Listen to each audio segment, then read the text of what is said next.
Welcome to double seven media. నేను మీ ఆదినారాయణ. తల్లి, తండ్రి, గురువు, దైవంను ప్రతి ఒక్కరూ గౌరవించాలని ఎప్పుడో చెప్పారు పెద్దలు. కానీ ఇప్పటి సమాజంలో కొంతమంది పిల్లలు తల్లిదండ్రులను గౌరవించడం లేదు, గురువులైన ఉపాధ్యాయులను గౌరవించడం లేదు. ఇటీవల జరిగిన ఒక సంఘటన సంచలనంగా మారింది.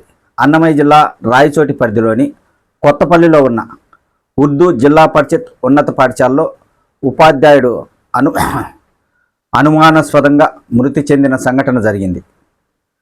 డిసెంబర్ 4వ తేదీన ఈ సంఘటన జరిగింది.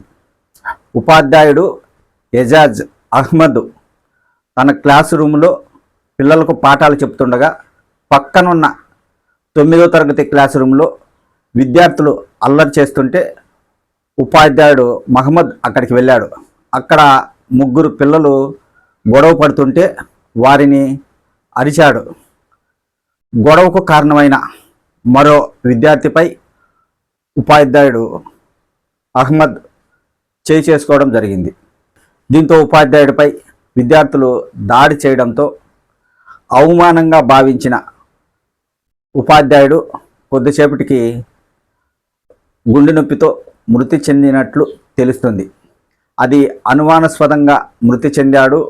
విద్యార్థులు దాడి చేయడం వలన మృతి చెందాడా లేదా అవమానం భరించలేక ఆయన ఎక్కువగా ఆలోచించి మృతి చెందాడా అనేది పూర్తిగా పోలీసుల ద్వారా మాత్రమే తెలుస్తుంది. మొత్తానికైతే విద్యార్థులు ఆయనపై దాడి చేశారు. ఈ సంఘటన ఒక సంచలనంగా మారింది. అసలు సమాజం ఎటుపోతుంది, విద్యార్థులు ఎటుపోతున్నారు? ఉపాధ్యాయుడు 9వ తరగతి చదువుతున్న పిల్లలను గొడవ పడుతుంటే చేయి చేసుకున్నందుకు విద్యార్థులు ఆయనపై దాడి చేయడంతో మృతి చెందిన సంఘటన అందరినీ కలిసివేస్తుంది. ఉపాధ్యాయుడు భార్య రెహమాన్ ఆమె పోలీసులకు ఫిర్యాదు చేసింది.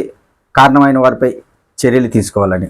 ఈ విషయంపై ఐటీ శాఖ మంత్రి, విద్యాశాఖ మంత్రి నారా లోకేష్ బాబు గారు కూడా చర్చించినట్లు తెలుస్తుంది. ఉపాధ్యాయుడు భార్య రెహమాన్తో స్వయాన లోకేష్ బాబు మాట్లాడి కుటుంబానికి అండగా ఉంటామని ఆమెకు హామీ ఇచ్చారు. అప్పుడు ఆమె ఖచ్చితంగా దీనికి కారణమైన వారికి శిక్ష పడేలా చర్యలు తీసుకోవాలని లోకేష్ బాబు గారికి ఆమె వివరించారు. రాష్ట్రంలోనే ఈ సంఘటన ఒక సంచలనంగా మారింది. 9వ తరగతి చదువుతున్న విద్యార్థులు ఉపాధ్యాయుడిపై దాడి చేయడం ఏమిటి అనేది ఒక చర్చ కూడా సాగుతుంది. ఈ సంఘటనకు సంబంధించి నిజాలను బయటికి చెప్పలేకపోయిన హెచ్ఎం షబ్బీర్పై మరియు మరో ఉపాధ్యాయుడు, క్లాస్ రూమ్లో గొడవలు జరుగుతున్నా పట్టించుకోకపోయిన మరో ఉపాధ్యాయుడు వెంకట్రామరెడ్డిపై వీరిద్దరిని డిఓ సుబ్రహ్మణ్యం సస్పెండ్ చేసినట్లు మీడియాకు వెల్లడించారు. ఇలాంటి సంఘటనలు పునరావృతం కాకుండా ప్రభుత్వాలు గట్టి చర్యలు తీసుకోవాలని ఉపాధ్యాయులు కోరుతున్నారు. ఇప్పుడున్న పరిస్థితుల్లో విద్యార్థులపై ఉపాధ్యాయులు చేయి చేసుకునే స్థితి లేదు. ఏమాత్రం పిల్లలను కొట్టినా వెంటనే తల్లిదండ్రులు ఉపాధ్యాయుల దగ్గరికి వెళ్ళి ప్రశ్నించే పరిస్థితి ఇప్పుడు సమాజంలో ఉంది. ఇలా అయితే పిల్లలు చదువుకోవడం అనేది అసాధ్యం. ఉపాధ్యాయులు ఎప్పుడైతే పిల్లలపై చేయి చేసుకుంటూ వారికి భయం పెడుతూ చదువు చెప్తారో అప్పుడు పిల్లలు బాగా చదివే అవకాశం ఉంటుంది. అలా కాకుండా పిల్లలను ఏమి అనకుండా అలాగే వదిలేస్తే చదువు అనేది ఉండదు.